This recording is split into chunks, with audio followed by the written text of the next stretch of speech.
It's a time of discovery. BBC Radio 1 Stories. Discover more. Radio 1 FM. Are we rolling? Pictures of this. Recording studios somewhere far, far away. Glasgow, Manchester, Belfast, Liverpool, Newcastle, Bristol, Birmingham, London, Radio 1 FM, the Ruin System across the UK. Ladies and gentlemen, the sound you're about to hear is some cool DJ. Hey guys, start it off right there. Good evening and welcome to the Essential Selection, coming live and direct from the world-famous studios of 1FM. Hang on to your radio. 1991, the year Fetty Wap and Ed Sheeran were born. The year The Fresh Prince of Bel-Air was first shown in the UK and Terminator 2 was the highest-grossing movie. It was also the year that saw the launch of one of the world's most important and iconic radio shows that forever changed the global dance scene. And it's still going strong today, reflecting cultural movements, launching the careers of the biggest names in music, and soundtracking the lives of its listeners. My name is Annie Mac, and over the next hour, here on BBC Radio 1 and 1Xtra Stories, we celebrate Pete Tong's 25 years of broadcasting on Radio 1. The Essential Selection, Radio 1, the perfect accompaniment to another big night out. And you know we love big nights out. By highlighting some of the most important moments of his career so far. And we'll reflect on all the firsts that Pete has achieved.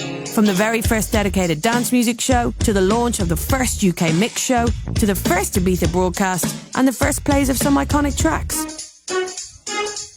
Welcome to Pete Tong First. And this record is kicking up a storm on the drum and bass scene. Hey, this is Fatboy Slim.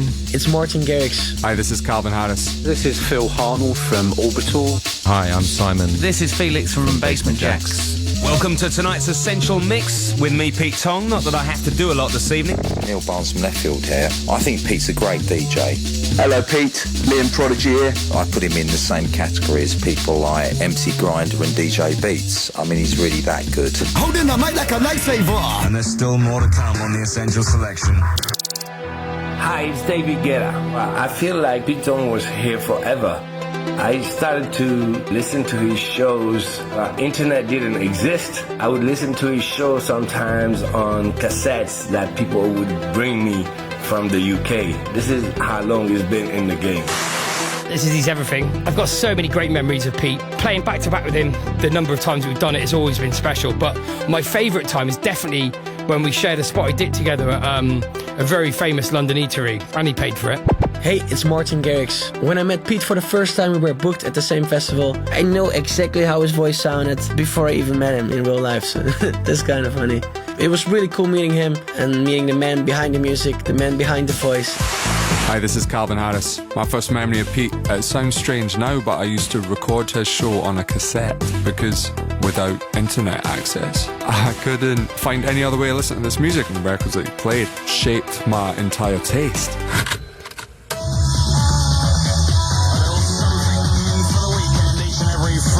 Between 7 and 10, the Essential Selection. A big, huge, fat, large weekend ahead on Radio 1. Now, in 2016, dance music has never been so massive, and as a reflection, there are multiple shows on Radio 1, with different presenters covering every micro-genre, me being one of them.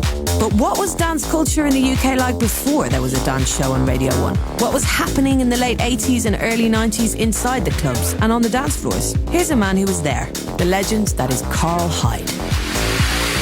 The scene at the time was a lot of pirate radio, which was turning us on to acid house, illegal raves. It was a truly exciting wave of momentum that was happening. And what about drum and bass pioneer Goldie's memories of that time?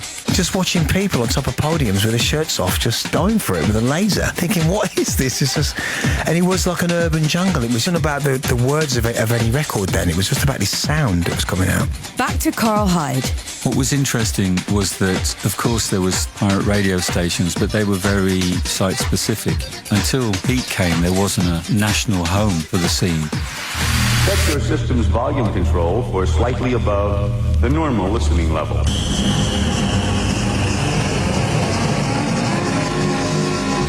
week's essential new tune.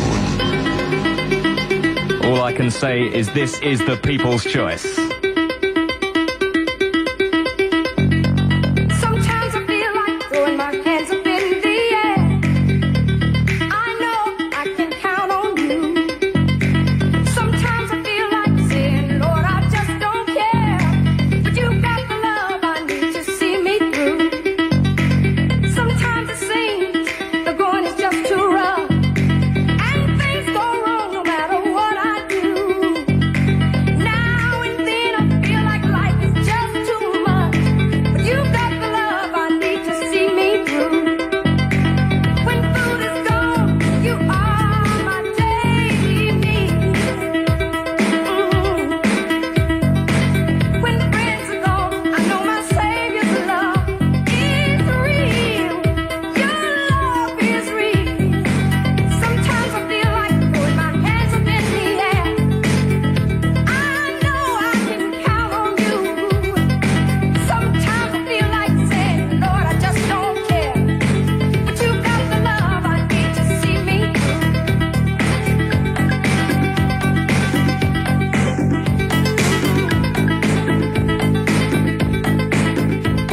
That was The Source featuring Candy Staton and You Got the Love, Pete's first ever essential new tune. So while all this was going on in the raves, BBC Radio 1 had the now legends Annie Nightingale and John Peel on the airwaves. How exactly did Pete Tong end up where he is today? Asking the questions throughout this programme will be four artists that have formed an important part of Pete's story over the last 25 years. Shortly, we will be hearing more from Goldie, as well as Kclsz and Chasing Status. But first up, a man who himself has helped shape dance culture. Here's Sasha. So, mate, you started at Radio 1 in 1991. What was life like for you back then in the music scene? What actually got you to Radio 1's attention? I mean, I started DJing before it was considered to be the job we know it is today. It was really either running clubs or getting on the radio, and I did a bit of both, and getting a job in a record company, so I had a day job.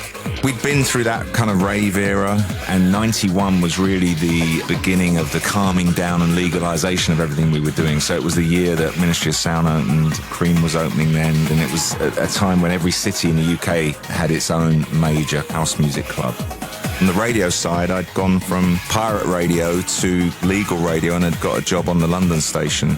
But the opportunity came along in 91 for me to transfer to the national team. Couple more shout-outs here. 8:13, winding up the weekend across the UK. Big shout to Paul, Angela, Lees and the Alley Cat posse in Polmont. To the Diamond Babe of Maidstone, Estelle from RTT, and Rachel from the entire Wigan Rugby 11. Who's a bad babe then?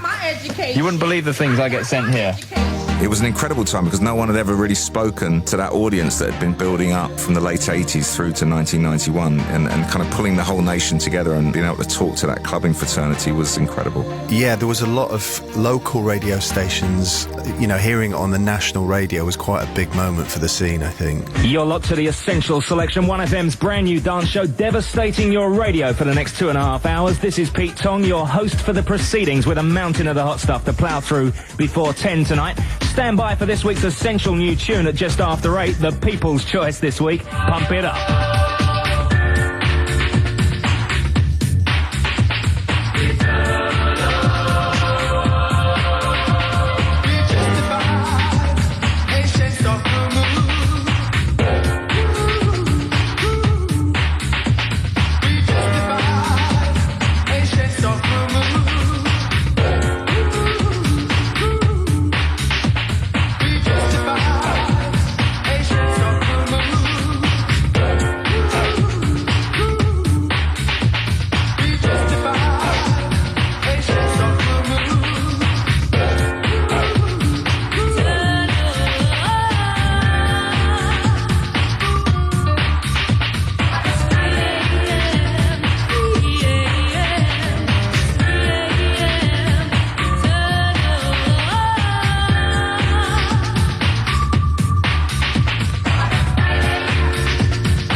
Oh, what a tune. That was KLF and 3am Eternal from Pete's very first Essential Selection show back in 1991.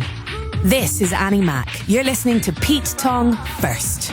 Here's Pete talking to one of our Radio 1 residents, Kцlsch, about the launch of the Essential Mix a few years later.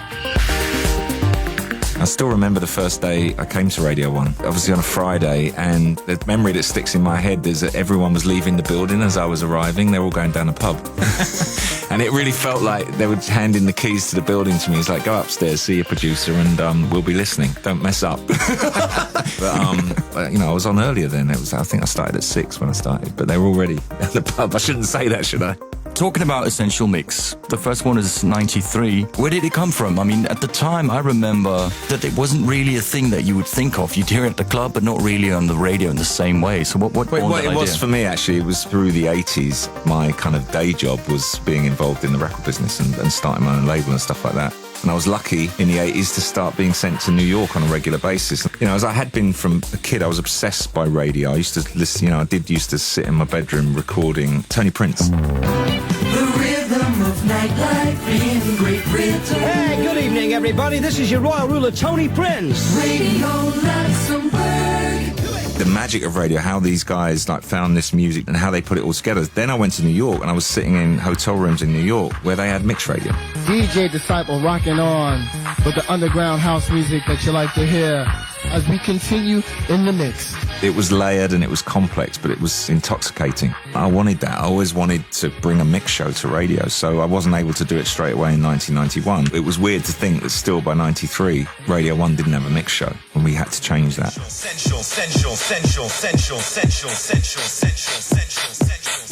Pete Tong presents the weekend's Essential Mix. First show was me, and I've recorded it in an office in a record company in Hammersmith. It was just 2 turntables and a DAT machine, and I kept making mistakes and having to go back to the start and do it again, so it was pretty basic, and it's come a long way since then.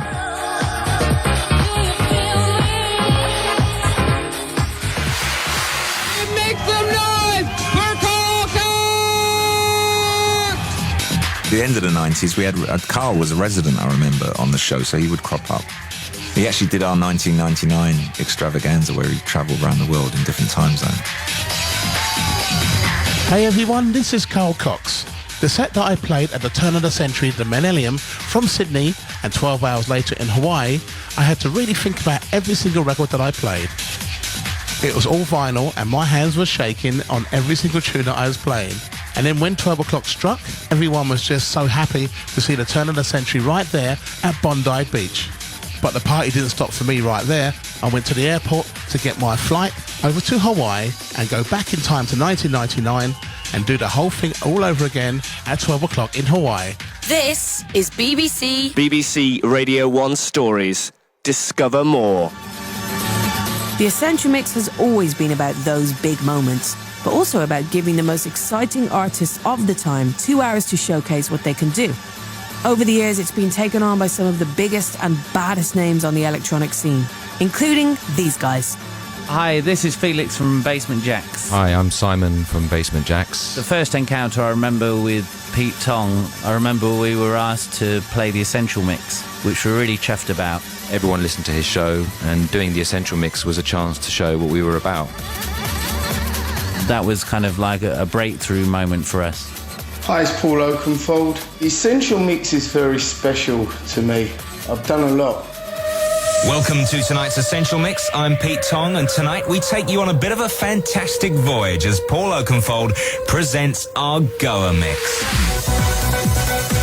The Goa Mix won a Sony Radio Award, and it went on to be the most popular Essential Mix of all time.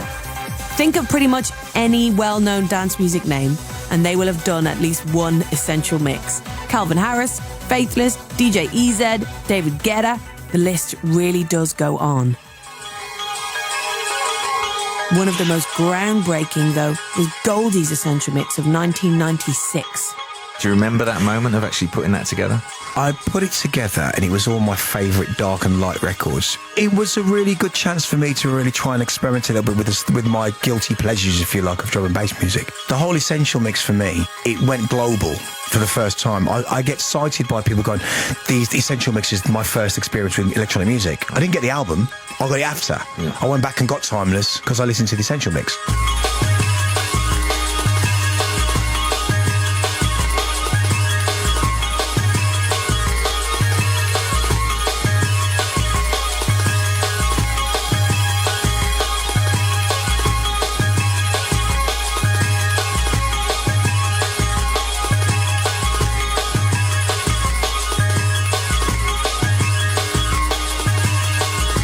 That was a snippet of Goldie's Essential Mix from 1996. Now someone who's put together over 25 Essential Mixes since the launch in 1993 is Sasha. Some of those being firsts for Radio 1 too. You were also the first person we ever asked to go into Maida Vale and do a live Essential Mix, but in an enhanced way. It wasn't you just standing there with turntables and CD players, was it? No, that was the first time I'd done a sort of live mix using Ableton and my computer and my gadgets. I remember it being really nerve-wracking because I was convinced the computer was going to crash and smoke was going to come out of it and I was going to look like a complete idiot. But yeah, it went really, really well in the end. Commencing Radio 1 FM broadcast. Specified current location. Maida Vale Studios. Logging into Radio 1 broadcast frequency.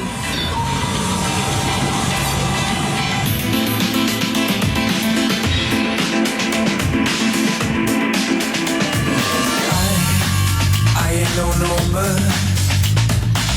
Don't need no ID around my neck.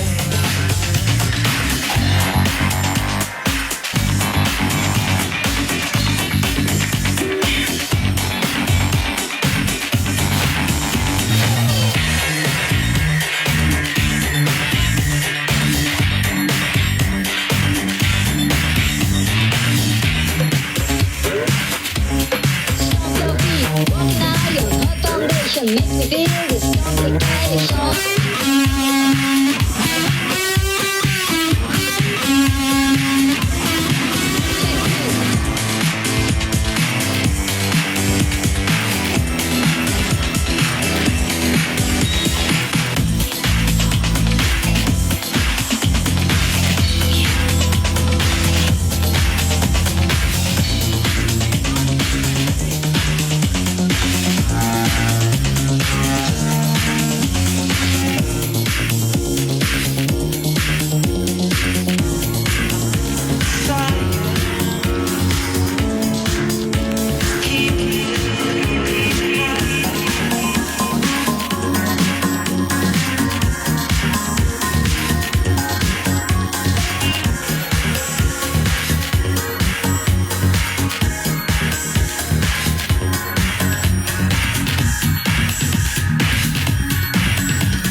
That was a snippet of the first Essential Mix live from Maida Vale, courtesy of Sasha, back in 2005. BBC Radio 1 Stories. Discover more. Hey, this is Fatboy Slim. I've obviously met Pete many times. We share the same management, we've shared the same stages, DJ booths. I think for many years I scared Pete. In those days I was quite a party animal and Pete was a lot more sensible than me. So I do remember the first few times when he was trying to interview me on the radio, he would always be wondering what I was going to say or do next. Pete, I hope I didn't anything up for you by swearing on the radio. Alongside his radio and DJ career, Pete was also running the label FFRR, home to some iconic artists and releases. This is Phil Hartnell from Orbital. First met Pete in his offices in London Records back in 1990, and me and Paul were in there discussing the possibility of an albums deal, and he loved the idea, and we ended up doing 6 albums with FFRR, London Records. Cheers, Pete. Oh yeah, and this guy, Goldie, who's asking Pete more about FFRR. So for someone outside of it, it's like, okay, we listen to Pete Tong every week and we have done for years, but for going back to all those years ago, what would be your proud releases on that iconic situation for you? You know, at the time, if you'd asked me when I was there, you were always like knee-jerk to, well, these records are selling well and we got these gold records on the wall. But actually, over time, I think something like French Kiss by Little Louis, because it was so huge, influential, and it still is to this day.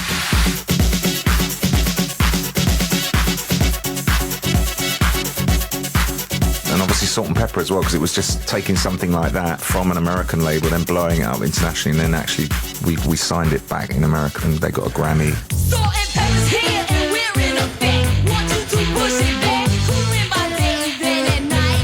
Working up my sweat. Come on, girl, let's go. You see what I mean? Some very big releases. But although Pete has always had a great ear for brilliant music, there have been some releases on FFRR that didn't get the recognition they deserved.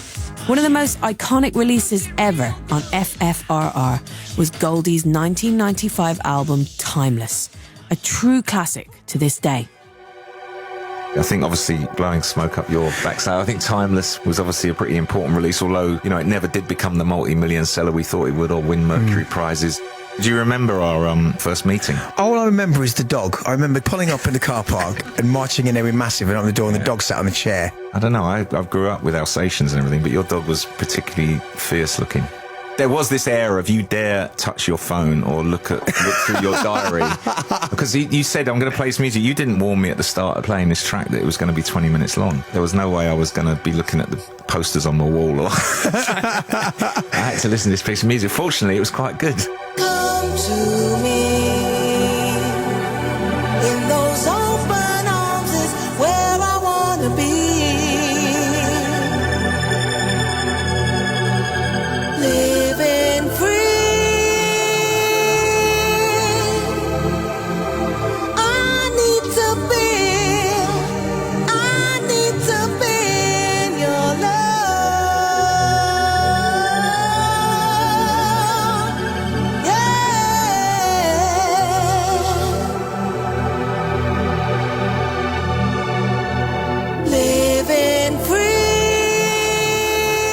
Got to talk through quickly the second album, because the second album, I think I just basically wrote you a very large check and you actually disappeared into the countryside.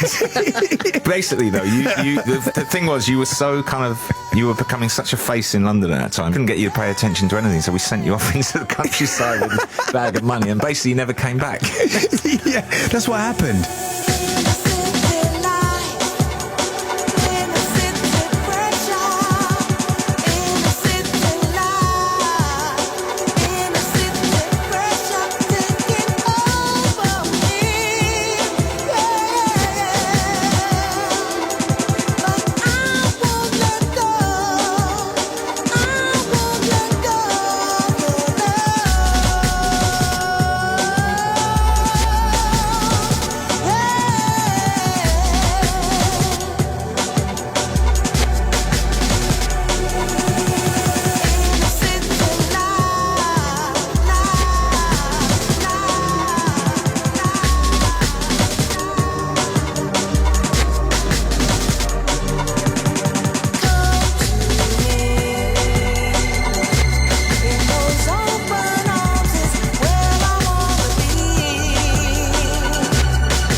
That was Goldie's Inner City Life, taken from the album Timeless. BBC. What you talking about? BBC Radio 1 Stories. Discover more. This is Pete Tong First on BBC Radio 1, celebrating Pete's 25 years of broadcasting on the station by reflecting on some great moments from his career so far. So, he's a club DJ, a national broadcaster, an A&R, a record label owner. What more can the man do? Oh yeah, movie soundtracks. Here's Chase and Status. How did you even get involved in soundtracks in the first place? I'm just always a massive film fan, and I think there's the DJ in me always thinks that DJing is basically putting music in the right order, picking the right music for situations, and it's a natural extension to find the right music for film. We had to go and find other ways of making money, and soundtracks back in the 90s was a big deal if you got it right. The first big one was Shopping, Jude Law's debut film. Amazing. So that was off to a great start. The first kind of dance music culture film in the UK was Human Traffic, which was a little bit of luck of bumping into this guy, Justin Kerrigan, who was a Cardiff film student. The weekend has landed. All that exists now is clubs, drugs, pubs and parties. See me? I'm quicker on the draw than Jesse James, my son. Nice one, brother! Nice one, brother! Ended up at the beach with Danny Boyle because we tried to sign Trainspotting and failed, but it got our foot in the door with him, and we were able to convince him to let us do the beach. Trust me, it's paradise. So never refuse an invitation. Never resist the unfamiliar. Never fail to be polite. Got sent the Moby album, the famous Play album. And I was flying to Fox to see them on a plane with this album, listen to it on the way, and obviously hearing Porcelain for the first time and all those tracks. The whole thing was a soundtrack. So I literally got off the plane, went straight to Fox and handed it to him and said, here, this is the soundtrack. Oh, brilliant. I mean, we only ended up using one track, but that was a massive cue in the film.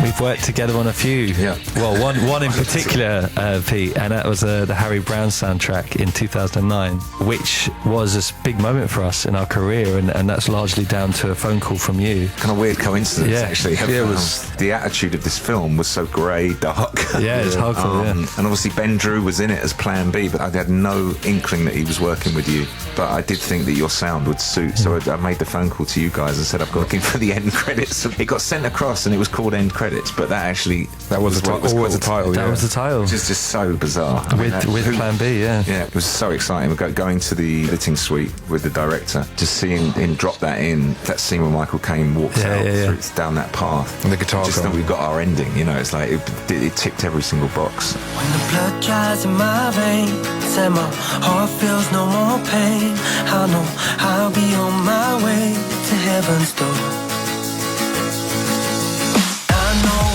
I'll be hoping I don't drop to a place where I will rise like before.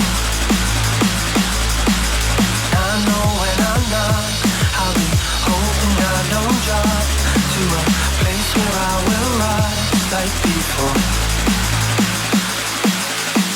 I can feel something happening that I've never felt before. Hope is real, don't stop dragging me away from heaven's door. I can feel something happening that I've never felt before. Hope is real, don't stop dragging me away from heaven's door.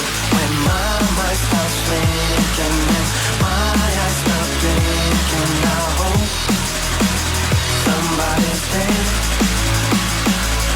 When my heart stops beating and my lungs stop breathing in it, I hope somebody cares. When the blood dries in my veins and my heart feels no more pain, I know I'll be on my way to heaven's door. I know when I'm not, I'll be hoping I don't drop to a place where I will rise like before. I know when I'm not, I'll be hoping I don't drop to a place where I will rise like before. I can feel something happening that I've never felt before. Hope is real, don't stop dragging me away from heaven's door. That was End Credits by Chase and Status, which featured on the end credits of the Harry Brown soundtrack in 2009, thanks to Pete Tong. Everyone has a story. BBC Radio 1 Stories. Discover more.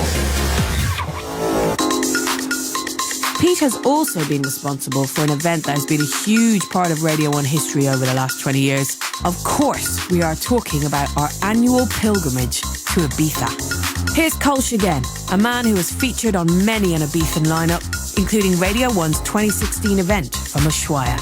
So first time I went to Ibiza was 1999, and I really didn't understand at first. I didn't know what it was, because I mean, Ibiza, you know about Ibiza, but in Denmark it wasn't such a big thing. Here it was posters everywhere and these huge clubs. It completely blew my mind. When did you go the first time? The first time I actually went in '86, and I went with Nicky Holloway. Nicky had arranged us to go into various clubs and kind of effectively take over. And one of them was Amnesia, and we got kicked off straight away. But we ended up at S Paradise, funny enough, which was a big deal at the time, and we ended up playing there the whole night. I didn't go back in '87, which was the famous trip that Danny Rampling joined Paul and Johnny Walker and Nicky on, which becomes the legendary trip where they kind of danced until dawn and then brought all that influence of that trip back. And so I was a year too soon for that trip.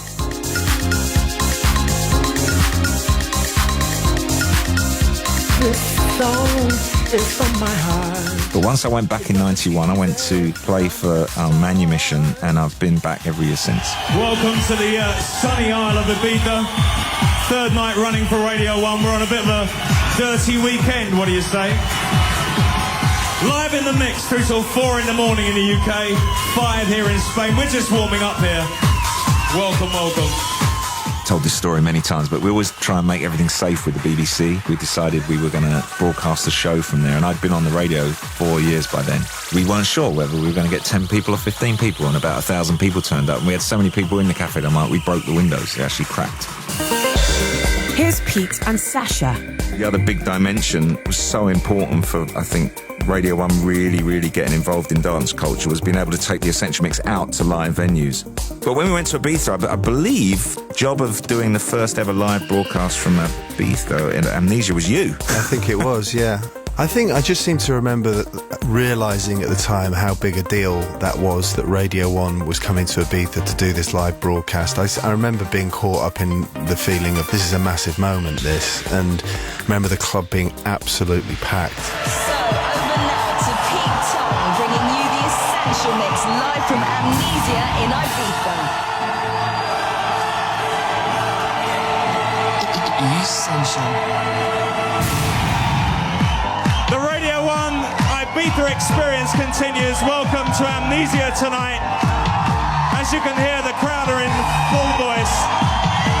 The Essential Mix for the next 4 hours with Sasha, Danny Rampling and myself, Pete Tong. Are you up for it or what?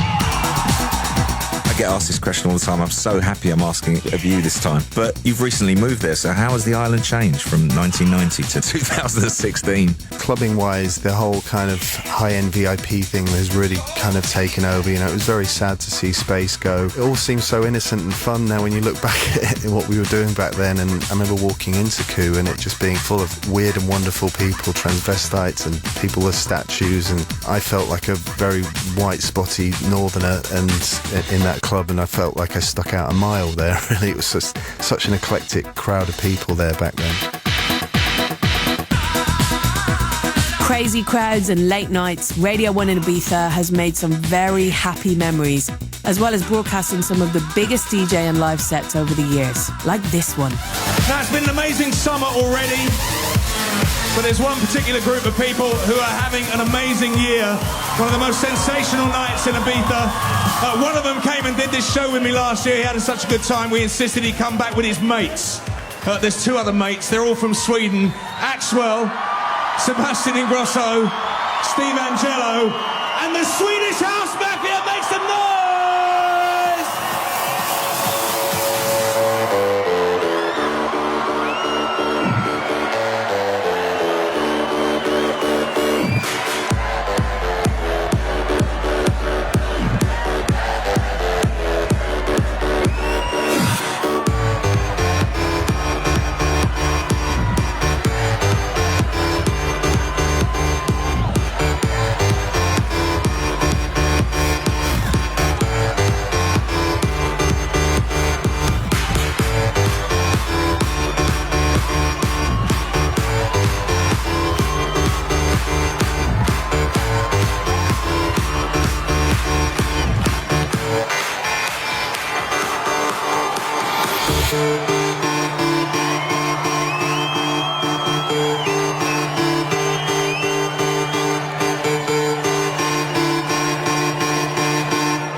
this is Axwell. And this is Sebastian Ingrosso.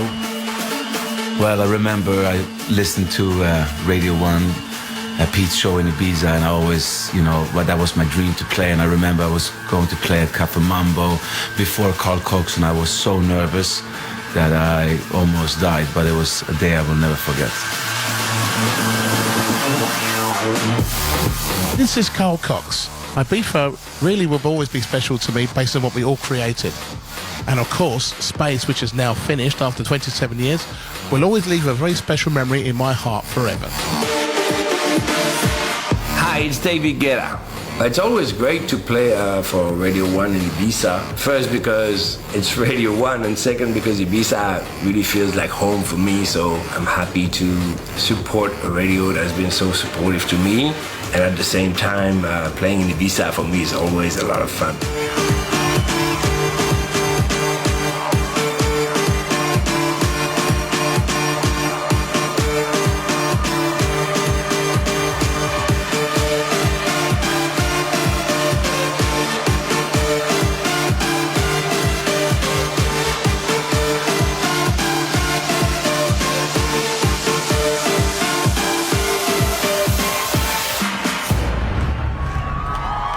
Swedish House Mafia with One, recorded live from Ibiza Rocks for Radio 1 in 2010. So from the White Isle to the Royal Albert Hall.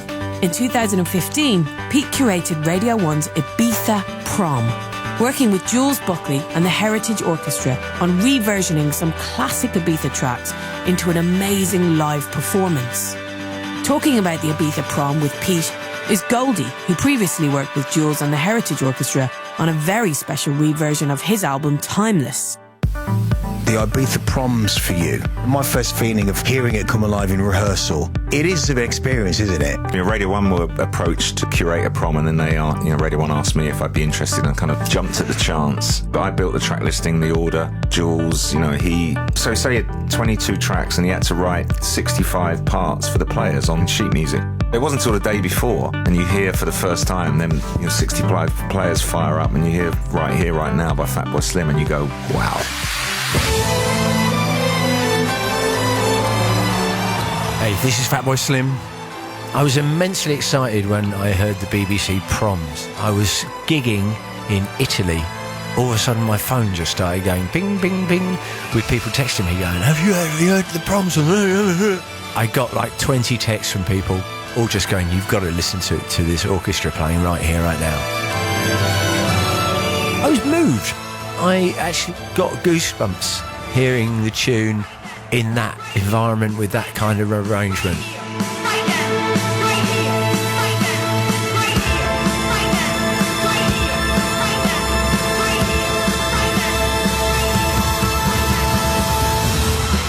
It's so deep and it's got so much gravitas. So it was an amazing night, and then the kind of whole thing went viral for a few weeks after that. It's just proving that this music was so important, and it creates more of a kind of legacy around how important the music was. Here's Moby. Honestly, hearing my songs covered at the Ibiza Proms was really, really flattering. I was incredibly honored.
Café Del Mar, performed by the Heritage Orchestra at the Ibiza Proms in 2015.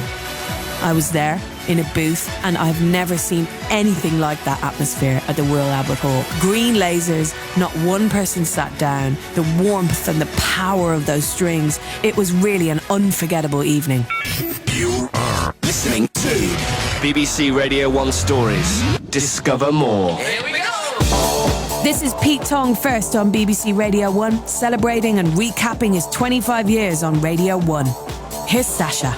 There must be a few of the live shows that really stand out for you over the years. I mean, I know it's hard to think back over 25 years and cherry pick, but there must be a couple that stand out. Well, I think the ones that do are the ones that you kind of know are never going to happen again. Right. That whole 1999 experience, which was a Friday, and I got to broadcast from a pub actually in Liverpool. The Essential Mix live in Liverpool tonight, the year 2000, from the Pierhead. With just 26,000 friends of mine. Hey there, this is Phil Hartnell from Orbital. Orbital have played with Pete alongside many festivals over the years. One that sticks out the most is the Creamfields in the New Year's Eve 1999. He came on after us, so he was the first person I heard playing at the beginning of 2000. I think the Love Parade in Leeds, especially with you on the phone, that experience of Roundhay Park was absolutely surreal. I remember reading something that Judge Jules said about Gandhi's funeral, where there was people as far as the eye could see in every direction, and it was a bit like that. Yeah, I think for me that was one of the best live broadcasts that I was ever involved in terms of a crowd to play to. You know, they were all going absolutely bonkers. The Essential Mix live in Leeds tonight. Are we having a party or what? What a day it's been. You have made history today. We're talking through some of Pete Tong's most memorable moments during his 25 years of broadcasting on Radio 1, the firsts he has achieved. And one of the amazing things about our job as presenters and curators is interviewing some of the biggest names in music. Here's Pete. Another highlight of my journey with the show has definitely been the relationship with Daft Punk. There was an iconic interview, I remember, pre-robots actually. They knew me, so they were comfortable not to wear the robot helmets. And it was a few years before I managed to catch up with them again on Radio 1.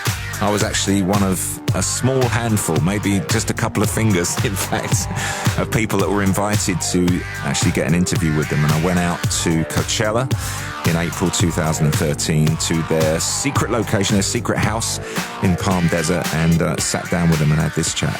Thomas and Guy from Daft Punk. Hi. Hello, Pete. Hello. It's been a while. I was working this out since we probably last did an interview. It was probably 8 or 9 years ago. At least. It might have been even 10 or 11 years ago, yes. Random Access Memory is your first studio album since Human After All back in 2005. Why so long? I mean, we could consider that Random Access Memories is our first studio album ever, in some sense, because it's the first time we actually went into a studio to record a record. An essential selection. World exclusive. Thank you for calling us up. And we continue with a world premiere on the new Daft Punk single Around the World.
Was Daft Punk's Around the World, which was an essential new tune for Pete back in 1997. The essential new tune has been on air ever since he started on Radio 1, and it's played a part in breaking some of the biggest names and releases all over the world. Talking essential new tunes with Pete is a man who's had a few himself, Kцlsz. Back then, especially in the end 90s and the beginning of the 2000s, I remember the essential new tune was a guarantee that majors were going to call you up and offer you large sums. Did you ever understand how big an impact that had on the industry back then? Did it dawn on you at the time? I remember when I was a kid, I used to buy Record Mirror because of the James Hamilton column. There was such a consistency about what he wrote. If I could build up this feature and be consistent with it for long enough, maybe it would start to matter. Welcome to this week's Essential New Tune. It's by Fatboy Slim. It's good.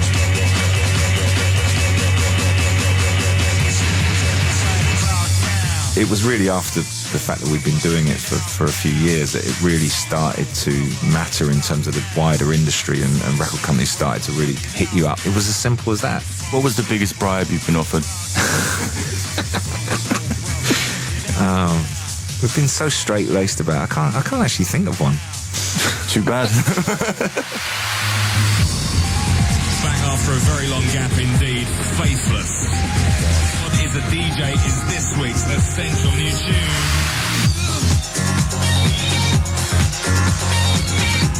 People are dying to get hold of a copy of that record. It does things to people. Do you know someone had a cheek on another radio station that does a show the same time as this, and they rang us up and they wanted us to lend us our copy of that record? Get a life. So talking of essential new tunes, I think it would be rude not to play one, and it would be rude not to play one of Rune's. As Kclsz, you snuck me a copy of this at the beginning of the summer, and I have to say it's been my get out of jail card at any possible set, because apart from you, no one else seemed to have it. The whole trick with that was just keeping it. I was taking inspiration from the early drum and bass days where they'd have these dub plates that only 3 people had, and I thought this was the right way to do it, and I really enjoyed just having that one record nobody had for a long time. Well, thank you so much. I guess that might constitute as a bribe. But trust me, it wasn't.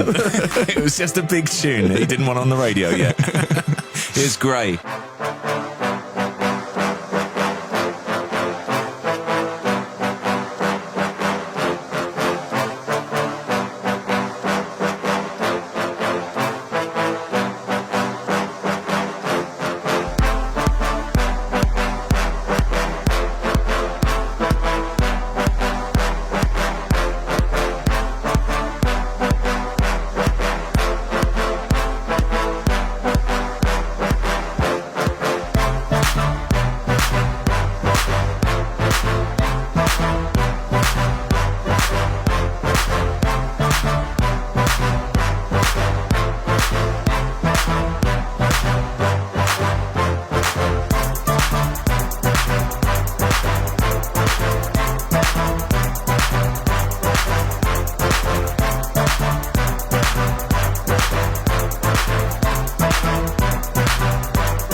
Tong first, here on BBC Radio 1's Stories. His efforts on the dance music scene haven't gone unnoticed with the monarchy either, and he was awarded an MBE by the Duke of Cambridge in 2014. Talking awards is fellow MBEer Goldie. You know, when people say to me, what's MBE stand for? And I think massive bell end for me. And it means, you know, member of the British Empire for you. How important is it for you when that happened for you, for the MBE? I think it was again legacy stuff. I think it's just a great, amazing acknowledgement of what the whole movement meant to people and how much impact it had on the world. And my little part of it and broadcasting about it for all those years, it was a great honour. So it probably is still my proudest moment. The MBE, we know, we get that. But I've got to ask, like everyone else that listens to Pete and has listened to Pete over the years, where did it come from? It's all gone, Pete Tong. Me and Paul would do these parties at the White Club, and we were seen by these snotty little kids from kind of Slough. And they started this thing of like, particularly with me, it was like, it's all gone Pete Tong. It's like, are we sure we're letting this guy into our club? So that's where it all gone Pete Tong came. Wow. And it kind of stuck, because it was meant to be a little bit snidey at the beginning, but then it became this kind of thing. I had to explain it to my mum at the beginning that it wasn't, it was actually a good thing, not a bad thing. This Radio 1 and 1Extra story is all about the only presenter who has a cockney rhyming slang phrase that includes his name. Yes, it's Pete Tong. And here's Kclsz. So tell me, when has it actually all gone Pete Tong? Well, I've got a sad one, but I don't want to bring a downer on it. But probably the only time was when unfortunately my father passed away on a Friday. I was called on a Friday morning to say you better get to the hospital. You might not be around then. And the Pet Shop Boys sat in on the show. So that was probably the most all gone Pete Tong. I've been on the radio for 25 years, so I should be able to get away with it now and again. But I actually only really missed one show I was late for. It was my show coming from Dundee. I got up there and it was like a problem with flights and traffic. And I remember Chris Miles took over, didn't he? And he just ripped me for like days and weeks for missing my own show. I actually got there and joined my own show. I became part of my own show that he actually took over. Hello, mate. How are you? I'm all right. Are you coming to see me mix? I'm glad you got here at the time. So we've got a new lad. It's his first ever DJ mixing set tonight. I really want you to big him up. If he's good, we're going to let him stay on for the rest of the night. His name is Pete Tong. And Always Be My Baby, the club mix on Mariah Carey. Now, foolishly, no information on who did that mix. I reckon we should open up the phone lines if you can guess who did that mix. Well, I don't know. If you get it right, maybe we'll give you something large next week or something. We'll see. Spur of the moment competition that sends the production staff of this show into a complete panic. You wouldn't believe the things I get sent here. Education. Hold on, if we just Education. reach over here. Almost had a technical failure, but we got round that one. We'll just wind up the influence. It's a live show.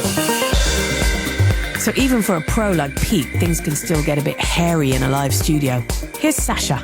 Let's talk about maybe your proudest moment on the Essential Mix or on the Essential Selection. I think it would be the milestones, first time in Ibiza, Sure. the Cafe Del Mar broadcast, first Essential Mix from Ibiza at Amnesia with you.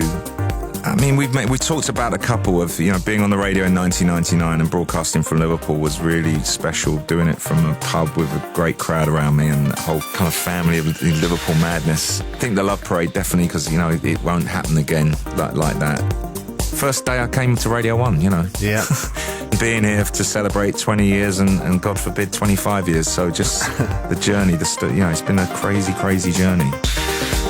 Over the last hour, we have been reflecting on Pete Tong's firsts, the standout moments from his 25 years of broadcasting on the BBC. But what is next? What does he still want to achieve? Here's Pete and Chasing Status. So as we all know, you've done a lot with your career. What does the future hold? What is there still to achieve? I'm just very grateful every day to be still involved and still feel a part of the gang kind of thing and enjoying all this, and I just hope it still continues to evolve and get even more creative. And when you think what the UK's produced since you started, it's been quite remarkable. Watch this space. Keep listening to the show, keep coming on. So like the man said himself, 25 years in and it's definitely nowhere near the end. I've been Annie Mac and this has been Pete Tong First. Can I say it? As we continue. Hey, this is Fatboy Slim saluting 25 years of Pete Tong on Radio 1. Hi, it's David Guetta. Pete, I want to say congratulations. It's incredible. happy 25th anniversary. May you have at least 25 more good years in this business. Thank you for everything that you've done for the scene and for me, of course. Hello Pete, Liam Prodigy here. Just want to say thanks for all your support over the years and big congratulations for 25 years of Radio 1. This is Calvin Harris. Pete, massive congratulations on 25 years at Radio 1. I've been a listener for 17 of those. Hi, Neil from Left Field here. Just want to say congratulations, Pete, on your 25 years with Radio 1. I owe you a lot. Thanks for supporting Left Field and so many other electronic acts and playing, a great selection of records over the years. We all owe you a great debt, mate, and please just keep it going. This is everything. I'd just like to say to Pete that, mate, thanks so much. Really, from the bottom of my heart, thanks so much for everything you've done. And most importantly, next time the spotted dick is on me. Hi, I'm Paul Oakenfold, and I love Pete Tong. And we continue. Turn it up. When I'm with you, I believe that your love is true. When we love you, turn me out. You know what to do. Visions really blow my mind, fantasizing all the time.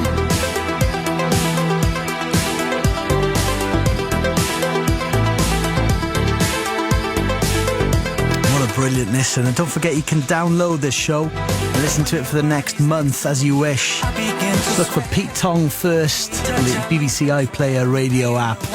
What a show, what a man. This is BBC Radio 1. I'm Hugh Stevens with you after the latest now from Newsbeat. Here's Rick Kelsey. This